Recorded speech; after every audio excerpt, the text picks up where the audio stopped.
Hi, I'm Yasmin Owusu, and this is my producer, Charlie Kesenek. But I'm your husband, and you're using all my stuff right now. What are you talking about? So anyway, I've been looking for a one-stop shop podcast for wellness, amateur sociology, psychology, pop culture, and whatever else sparks my interest. So I created one.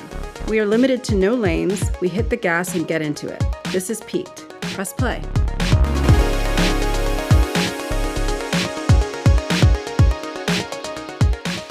Hi, welcome to Peak Podcast. I'm your host, Yasmin. We're back for another week and kind of another season of Peaked. You may have noticed, probably have not. My millions and millions of gazillions of viewers and listeners may have noticed I've been off for about 3 weeks. I'm recording this on Saturday to put out on Tuesday, and I have not recorded for 3 Tuesdays prior. I did mean to say at the end of my last episode that I put out that I was taking this time off, and I completely spaced on it. Super professional of me. And then I just I tried to cobble together an episode, and I recorded it before I left on this road trip, which I'll tell you more about. And I just kind of realized like it wasn't up to snuff, and I wasn't going to be able to put out clips in a timely fashion. It just wasn't going to work, essentially, to be on the road and try to be putting this episode out at the same time. I recorded it literally the day before we left. So I just didn't. And, number 44 was the last episode I put out. And it feels really fortuitous to go into what I'm going to consider a new season, because that has been this number that I just realized that shows up when I'm about to kind of level up in life, kind of a little bit forcibly.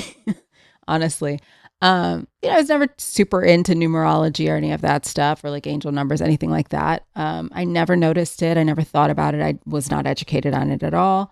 And I don't mean to sound like I'm in like full on psychosis now.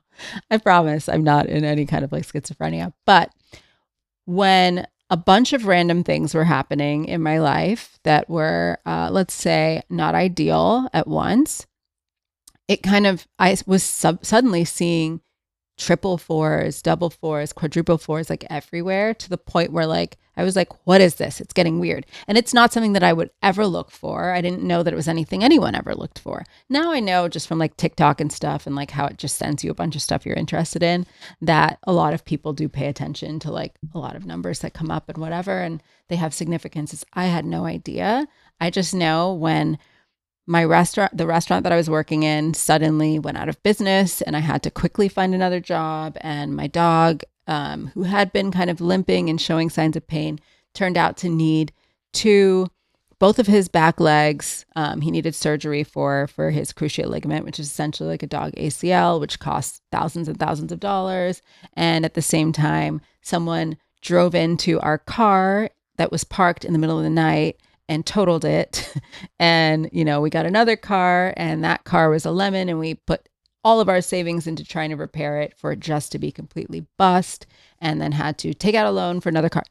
All of this stuff was happening. And also like our landlord was like randomly talking about moving the house that we were renting. And I mean physically moving it, because our neighbor had this property line dispute with him forever. And he was like, what happens if we just pick up this house and move it?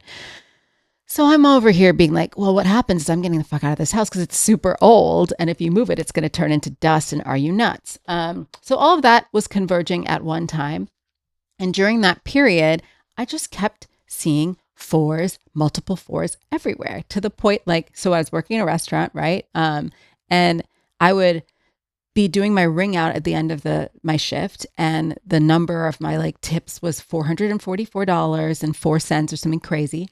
And then I was clocking out of work and it's 444. And then, whatever, I see a bus pass by and almost cut me off on my fucking bike, and it's 44 bucks. You name it, it was happening, to the point where I had mentioned that my ring out for my tips and the amount that the restaurant had made on my ring out was all fours to my manager. I was like, I don't know what's going on with these fours, but it's going to send me into actual psychosis. And later that day, she messaged me to be like, so the thing you mentioned with the fours, the restaurant made $44444 that day, crazy. It was insane. It was everywhere. It was undeniable. And it was during this crazy ass period. But all of those terrible things that were happening forcibly leveled up my life. I got a better job and then eventually like stopped working in restaurants. Like the house that I moved out of, I moved into this house where I have this like room to do my podcast in. And like Charlie has an entire, producer husband Charlie has an entire like converted garage fully finished for him to have all of his music gear in. And it's just a great house and we just love it. And, you know, we crowdsourced Sly's ACL surgeries and it was fully paid for by, you know, our friends, family, and ourselves successfully. And the surgery worked out great. And he's, you know, living a good quality of life now. And we got a more reliable car. Yes, we took out a loan. It's okay. We have a Toyota Corolla and it's running and alhamdulillah, you know, it has no issues as of now. So it just was being shoved into leveling up life because everything combusted against my will. And so I'm just going to say that my 44th episode is going to push me into a new era of Peaked. And here we are. It sounds like I'm going to like start doing like hardcore journalism or something. I am not. I actually like have been seeing a bunch of subjects come and go, topics come and go that like, I'm like, oh my God, I kind of miss Peaked because I want to talk about that. I mean, can you imagine how I felt when like Jimothy came on the scene? If you're not familiar with Jimothy, he is a raccoon with a short spine and he's just freaking adorable looking and kind of a scallywag, honestly. I get really into all these like funny little animals. Like I got really into Moo Dang, which was like this little hippo who had an attitude. And I was really into Neil the seal, who was like a seal who was like terrorizing. I think it was Australia. If it wasn't, it was New Zealand. Anyway. But yeah, I get into these like animal lore stuff, which, you know, anyone who has listened to this podcast enough knows that it's on site between me and AI. But AI is also ruining my ability to enjoy cute like animal videos because they put out so many fake ones. I mean, I'm pretty good at clocking AI though, to be honest. Like there's something off with like the lighting and shading. I don't know, but I can kind of always tell. It's almost like there's like a hyper vividity to it. I don't know if vividity is a word, but we're using it now. Anyway, so we're not going to talk about Jimothy in depth, but I will say while we were on this road trip, well, let me get into the road trip really quickly. So Charlie and myself went from Austin to the Northeast and we drove. And by we, I mean he drove because I don't know how to drive. I've taken some like arbitrary lessons from Charlie. So like if the grid goes down, I need to hop in a car and like I know how to operate it. But like it would be better if I didn't, then I could probably get in an accident on a highway. But yeah, being a third culture kid, meaning my parents work for the UN, I moved around a bunch. One, we always had a company car. It sounds bougier than it is. They provide it with the UN. And so like we always had a driver and it's like a security thing too. When you're in third world countries, they don't want like a bunch of kids like driving around. Anyway, so I didn't learn to drive in middle and high school. And then the rest of my adult life, I lived in Seattle for my 2 years of college before I dropped out, super walkable from where I lived. I lived on Capitol Hill and I couldn't have afforded a car. And so if you're living in a place that's super walkable and you don't have a job or a car, you don't learn how to drive. And then I moved to New York City and who needs a car there? In fact, like who wants to park it and who wants to do alternate side parking? So it just never happened. And then I moved to Austin and, you know, now it's an issue. Now I should probably learn and I will. And I have been a little bit. Either way, so Charlie did the entire driving on this road trip. And, you know, we were driving 9, 11, 10 hours at a time. Like our first stop was in Arkansas and that was just like an overnight sleep thing. And then we went and visited some old friends in Maryland. And that was like a long day. That was like 11 hours or something like that. And then, you know, from Maryland, we went to Maine to be with some of Charlie's really his oldest and best friends from childhood. We got an Airbnb. And that was like 6 hours, I want to say. And then we went to New York City to see my sister, or maybe it was the other way around. I don't know. It's a blur. But we were in New York City and we visited my sister and my brother-in-law and also a bunch of our friends from living in New York City for like, in my case, like 16, 17 years, for Charlie, like 12 or whatever it is. So we saw a bunch of our friends there. And then we visited Charlie's parents and sister in Watertown, Massachusetts, which is actually where my mom is from, but she now lives in Athol, Massachusetts. We went there too. And I met my niece. So we also hung out with my brother and my sister-in-law up there. Anyway, this crazy road trip. And we stopped in Nashville too. I forgot to mention, to visit Charlie's cousin, or actually just crashed with him, which he's really nice about us doing. But we also got to see him, which was great. Anyway, sweeping crazy, and then we all the way back, we're stopping in Memphis, we're stopping in Pittsburgh. Don't go to Pittsburgh. I will not elaborate. Either way, it really is a good determiner if you're going to be compatible with someone. If you do taxing vacation or like travel and you get along. And we did not fight one time with 11 hours in the car at a time, 10 hours in the car at a time, living out of like random bags, crashing it, with our dog in hotels and motels, Holiday Inn, you name it. We did not fight one time. And I knew that we're like 15 years on in our relationship, but I knew early on in our relationship that it was a really good sign when we took a road trip. I just said a road trip, which is crazy. When we were in New York City and we went an hour and a half to Philly together early on in our relationship. I mean, we weren't even like declared as girlfriend, boyfriend at that point. And it was just an ill-fated trip because we took Go Bus or something like that. Maybe it was Mega Bus. One of those buses that's like $15 or $5 or whatever the hell. And you just take it and you get there and whatever. Our plan was to be in Philly for just like the day and a little bit of the evening, like hang out in the day, go to a couple bars, and then take this bus back. So the bus ghosted us on the way back. It's raining. Charlie's a little bit sick and has been sick when our trip was starting, but he's such a trooper. And that is just kind of a quality he has where he will not let something that's like sub-ideal ruin your plans. Like if we're deciding to go ahead with it, he's not going to make it the whole thing where like moping about being sick or let it ruin anything. So he decided we should still go, even though he was feeling under the weather. And now we're at a, it's not even a bus stop. It's literally just like Go Bus tells you to stand somewhere. We're standing there and the bus is not showing up. And we waited forever and it just didn't come. So I don't really know what happened there. Either way, we end up going to a bus station because we're like, okay, we're going to try to get a bus as soon as we can, which ended up being the next morning. So we're sleeping at a bus station in Philly. Charlie is rained on. We're both wet. He's ill. He's lying on my lap. We're in this like kind of chilly. It's summer, so it's not freezing or anything, but like a bit of a chilly, clammy bus station. And weirdly enough, it was the exact day that like Kate and William of royal family of the UK, of England fame, are getting married. So he's passed out because he's sick. So he's passed out on my lap, spread across some like random seats at a bus station. And I'm awake watching these two get married in a bus station in Philly. They're not getting married in a bus station. That's just where I'm watching it. I realized how that sounded. How romantic would that be? And the next day, like right before, we managed to book a bus. I don't know what it was, Adirondack or something. And we had enough time to get a little breakfast. So we went to McDonald's and they're playing like Seal's Kiss by a Rose. And we just were like singing it together and, just in good spirits. And we just like laughed and like took care of each other and kept our like spirits up, even no matter what was happening. And we didn't like turn on each other because we were in a bad situation. Like we made the best of it. And it really has been indicative of how we would deal with tough times always. Like we really band together when things are, let's call them sub-ideal or like horrific. And in that 4444 period, we were a great team and we like hammered things out and we like, I don't know, we uplifted each other.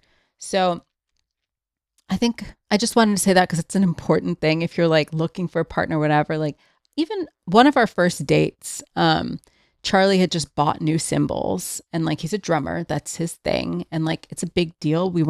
Neither of us were super rich. He was like in his very early 20s and he had just like invested in these new cymbals. And on our date, he got out of a cab and left them in the back of a yellow cab, right? So like yellow cab's gone, never got the number for it. Maybe we tried to call the dispatcher and it wasn't figure outable. We had no idea what cab this was. It could have come from anywhere, by the way. It's not like, because you got it in Brooklyn Heights or whatever, that's where it dispatched from. It could have been from, anyway.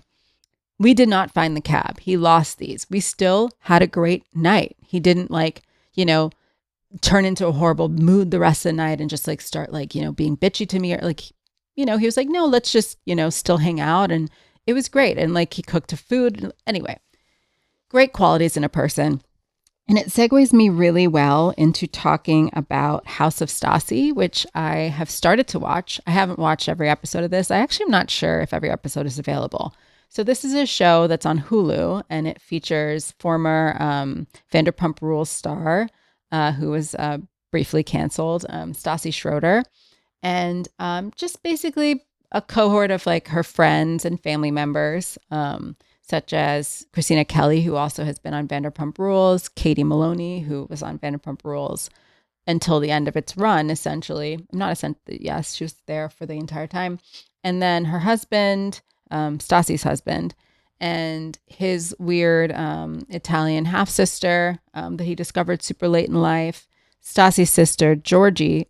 So this half-sister of Beau, Stassi's husband's name is Georgia, and Stassi's sister's name is Georgiana or Georgina or something like that. Weird, two Georgies in one area, and they're both kind of mooching and staying with Stassi and Beau for way too long. And then Taylor Strecker, who is in media also and is a really good friend of Stassi's, and I've enjoyed her podcast. She has Taste of Taylor, her own podcast. I consider her famous in her own right.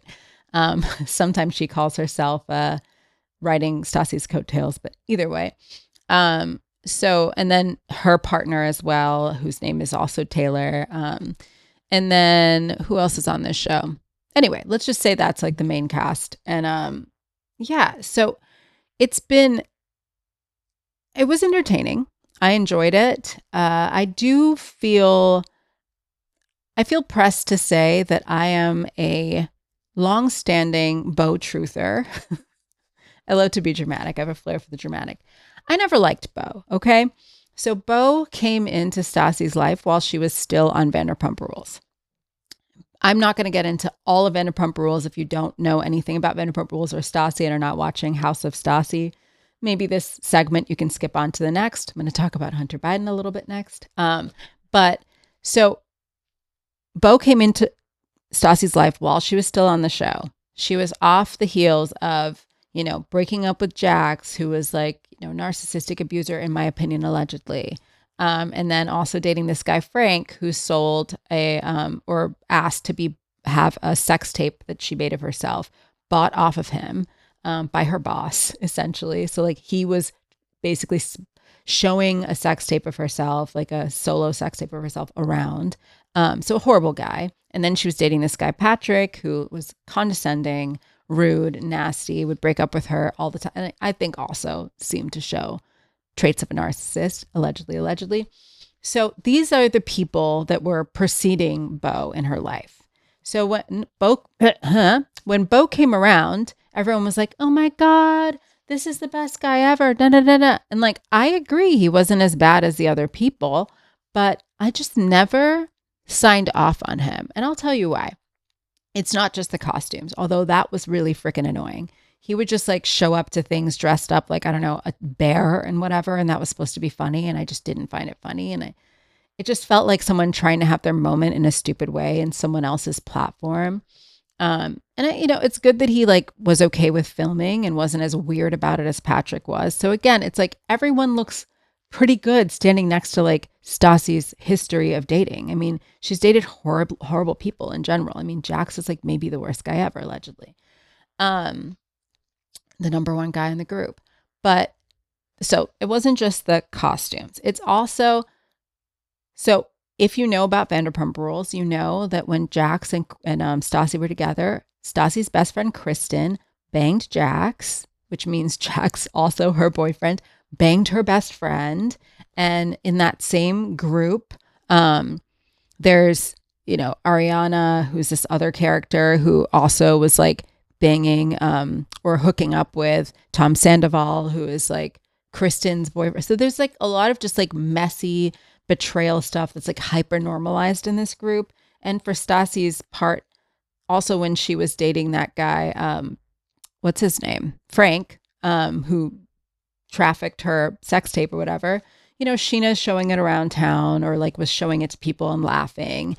And, her bestie Katie still chose to hang out with and like go to Mexico with Sheena. And like everyone kind of turned on Stassi when, she was going through all of that. All of her friends were like, just make it nice for the group or whatever. So like, it's a group that she has a lot of trauma with.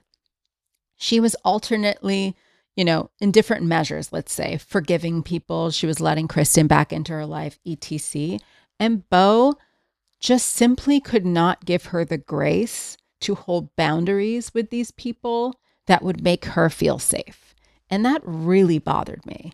I mean, we're talking about like Stassi wants to go home pretty late at night, like 11 or something like that. And he's like, no, I want to stay out with Kristen, who she has trauma and PTSD from like all that stuff Kristen and Jax did behind her back. I mean, it sounds, the gay grapevine is saying that like, Jax allegedly may have given her an STD as well. So like there's that in the mix.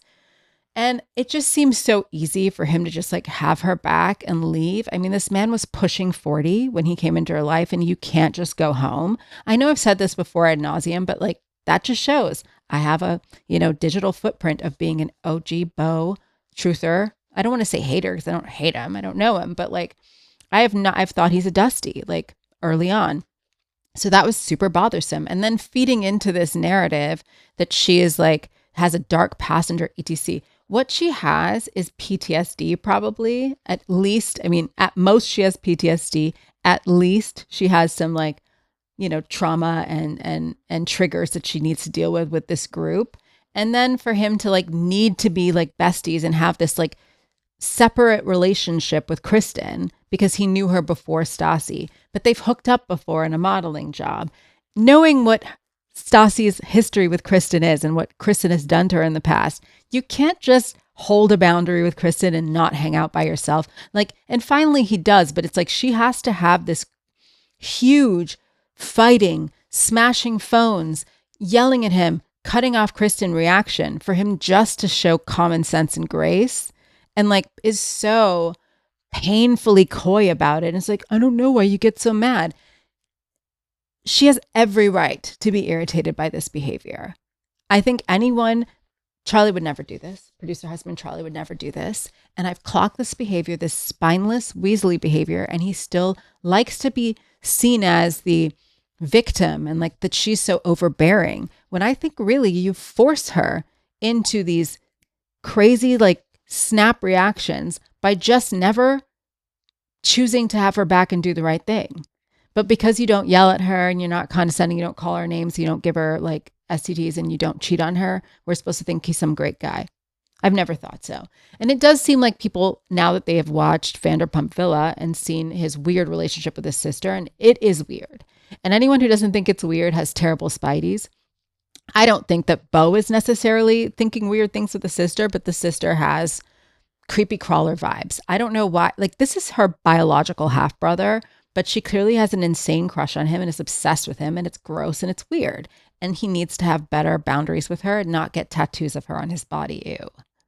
Like, you met in your adulthood. You don't know each other in like a brother sisterly way. It's creepy. It's weird.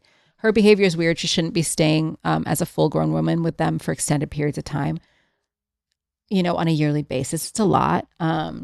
So yeah, I don't know. It's funny. Stassi talks a lot about not wanting to be on the Valley and how she's so happy she's not on the Valley and watching the Valley. It's so dark. And I consider the Valley to be like horror genre. That's how like awful it is when I watch it. Like, I watch it begrudgingly and so slowly because it is like horror. Watching these relationships, they're normalizing things that are absolutely not normal. The way that these men behave in these relationships, the way that these women just completely cover for and, I don't know, just normalize like awful behavior from these men. The way Luke has been behaving to Kristen is like atrocious. It's insane to treat a woman this way postpartum. She's in her 40s. Getting pregnant was so difficult for her. And, she had a miscarriage and like she's dealing with postpartum stress and probably a little bit of like whatever Sheena had, that postpartum OCD where she doesn't feel like she can leave the kid alone ever.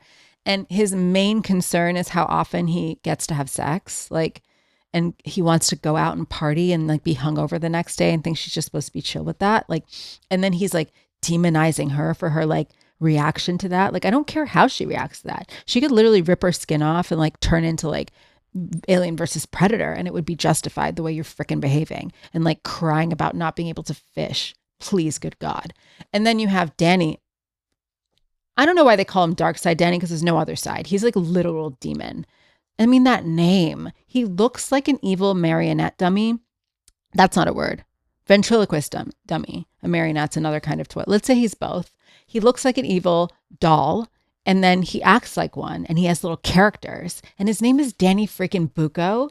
What kind of a name is that? It's like it's like insult to injury that his name is freaking Danny Bucco, and I have to call him that. So horror genre, but now House of Stassi is giving a little bit horror genre too. I feel like this woman continually surrounds herself by disloyal, gaslighting people who just convince her that she's just a crazy narcissist for wanting base level respect and boundaries and not having random sisters. I mean, her sister, their sister, her mom who's crazy, all like converge on her life and just, meddle and not prioritize her and not at all be loyal to her. And she's just supposed to also like be the working horse. And she continuously, when she was on Vanderpump Rules, would surround herself with people who stab her in the back, who don't have her back, who like paint her as a monster. And, I'm saying all of this while absolutely fully having agreed with her being canceled. I can compartmentalize. Two things can be true at once. But yeah, I think she's in the same pattern where she's allowing people to like rewrite history, and she's surrounding herself with people who she's letting band together and create a narrative where she's like the bad guy. And like, honestly, they're the bad guy. And I have enjoyed Katie on Vanderpump Rules overall, I would say. I mean, I found her a little bit boring at times and a little bit schmoop, but I always blamed that covert narcissist that she was with, allegedly, Tom Schwartz, for why she was so drained of life, because he's like the worst of them. People think it's Jax, but Jax is more transparent. Schwartz is sneakier. I have my eye always on that Schwartz. He is so full of rage. He's full of seething rage. Covert narcissist for sure. Vulnerable narcissist, uses like seeming pathetic and hapless to manipulate. But yeah, I thought that's why she was like boring or whatever. But I generally never found her to be like problematic. But listening to Christina Kelly and Stassi have such a similar experience of her just being like self-involved and not really caring what's going on in their lives. I mean, you have to wonder at some point when you become like the common denominator. It does also seem like in general, that Beau, while I don't like him, he seems to generally want to get along with people. He seems to be a people pleaser, a like me person. So the fact that he has this strong of a dislike for Stassi is a little bit like, what's going on there? And then Taylor Strecker too also seems like such a like jovial, like, I don't know. She seems like a friendly person. So like, why does she have this issue with this person? So it's kind of making me want to see more of Katie outside of, maybe she's been hiding behind Tom Schwartz. The way that I was like, Beau looks better standing next to other people. Maybe Katie's been looking better to me standing next to other people. So we'll see how that all pans out. But right now, it's creeping into like psychological thriller for me. And of course, I'm sad. Very quickly, I do want to talk about so when we were on this road trip, we listened to a bunch of Andrew Callahan interviews. If you remember All Gas, No Brakes, well, now he has Channel 5 and like Canal Cinco, which is like the Spanish version of that. And he's an interviewer and like, I guess a journalist, right? Like an independent journalist. And he was canceled. Everyone I'm talking about, Stassi, briefly canceled. I'm going to talk about Hunter Biden, also briefly canceled. But either way, he interviewed Shia LaBeouf. We listened to that. It was entertaining and absolutely batshit. And then we also listened to Hunter Biden's interview. And I've kind of been seeing him crop up a lot. I mean, maybe he's segueing into being a bit of a pundit. And, I don't have anything largely against Hunter Biden. He's obviously a smart guy. He went to Georgetown. He went to Yale. I mean, he was an attorney, disbarred.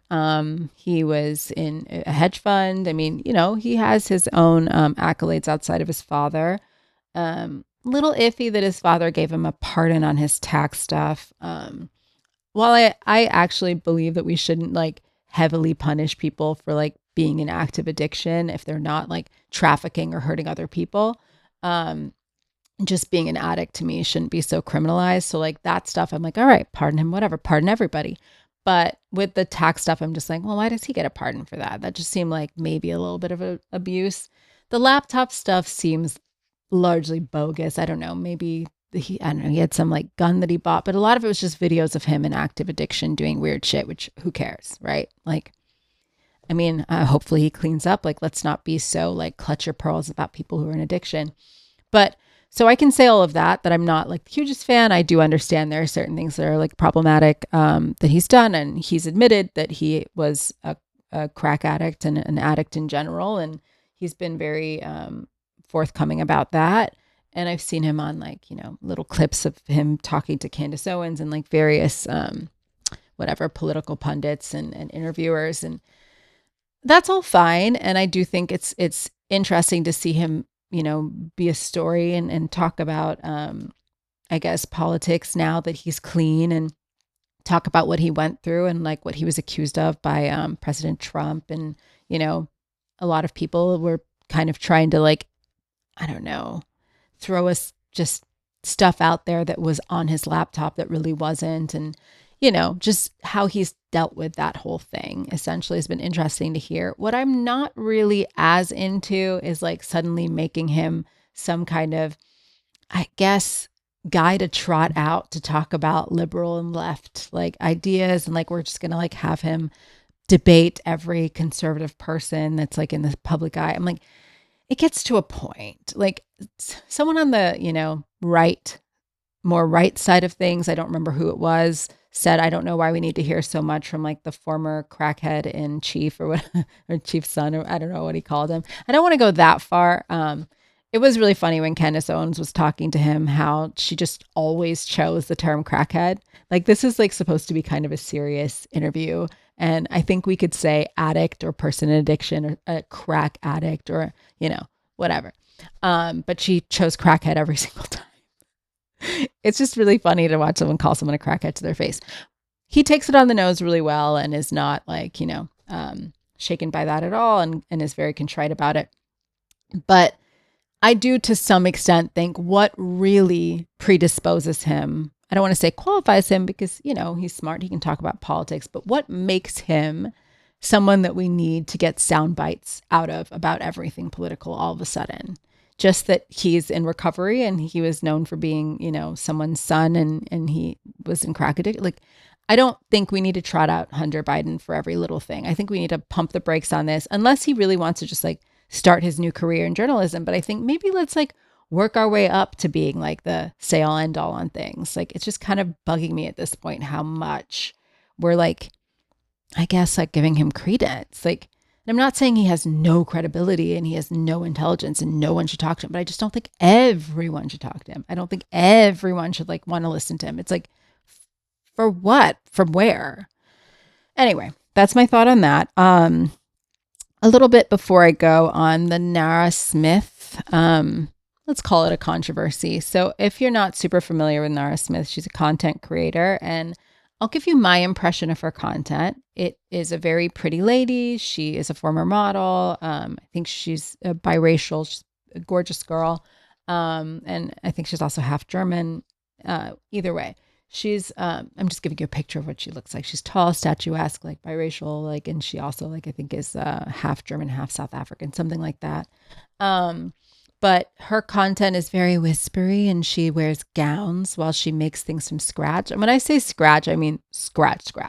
Like, if she were to make the viral dot cake, which essentially is like what, birthday cake, she would make the dots. I mean, she would harden the sugar, however the hell you do that. And she would like, create the icing that goes on top of the dot. Like, she would probably make the paper the cupcakes go in. Like, she makes things from scratch. And that's kind of like what I knew of her. But, I did a little bit more looking into it because she was getting a lot of flack after being on Call Her Daddy, Alex Cooper's podcast, a very popular podcast, for essentially sitting down and being like, I don't know why people think that I'm a tradwife. There's nothing about me that's a tradwife. Does a tradwife like make food in Schiapparelli?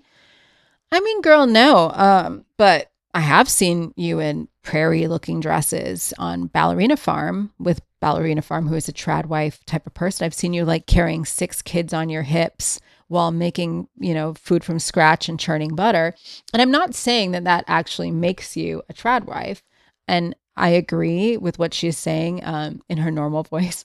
By the way, when she does her content, she kind of talks in a whisper. So she'll be like, so I'm making butter cupcakes from scratch and I'm churning the butter right now. And her husband's name is Lucky Blue, and he's a former Mormon.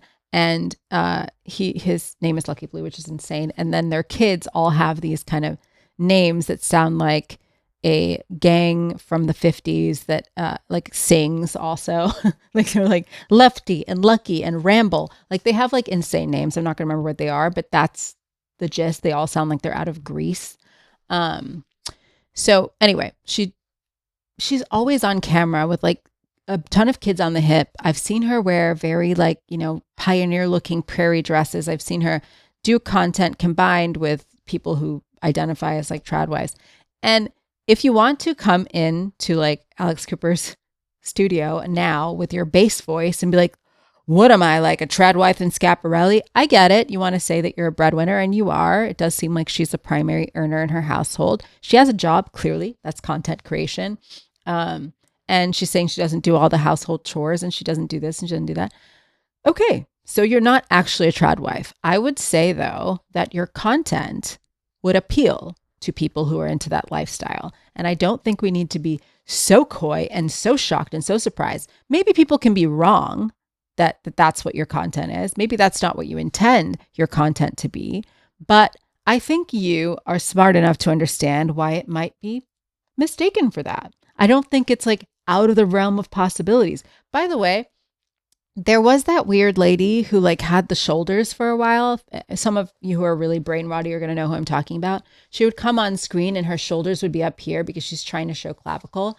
And she'd be like, yeah, my husband keeps me like a little doll in my house and I don't have to do anything and I'm very privileged. And, it was a little bit of a veneer and it seemed like maybe her lifestyle was not as aspirational as she was seeming like it was, but she was definitely trying to give that traditional, I don't speak before I'm spoken to at parties. My husband is the one who shakes hands and I just stand there. So very submissive, traditionalist, whatever. And she certainly was into wearing designer. So wearing Schiapparelli, whatever you're saying, does not exclude you from being a tradwife, first of all.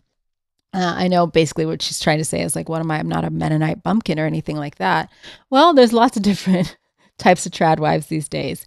They're not your grandma's tradwives. So you could be one. I'm not saying you are, but I'm just saying, again, favorite word. Let's not be super obtuse about things all the time. Nara, like, I want to be on your side. I'm enjoying the new bass in your voice. I'm enjoying the new attitude. And, I like making things from scratch myself. I'm getting into that journey a bit myself. I don't know how far I'm going to go into, having 70,000 babies at 44, but I can get down with all of that. And I generally, have enjoyed your content, but I think you can understand why people might see that you might appeal to that audience. So that's my answer. Why do people think you're a tradwife? Because your content looks kind of tradwife-y. It gives a little whiff. I'm sorry, it does. I'm really hoping she keeps this voice because that was one thing that was really bothersome about her content to me was the whispering. I found it just super odd and unnecessary. But maybe it's a voice that she's just gotten used to talking to Ramble, Lucky, Strike, Skipper, whatever the fuck her other kids' names are. So those are all my random yaps from the 3 weeks. And I'm sure there's stuff I'm forgetting, but at about a half hour in the game, I think I should leave it there. And we are going to come back next week for, I think it's going to be 46th episode. And I'm considering this season 2, but I want to keep the count going. I want to make it to 50, make it to 100. So we're just going to keep it going. So until next time, be careful out there.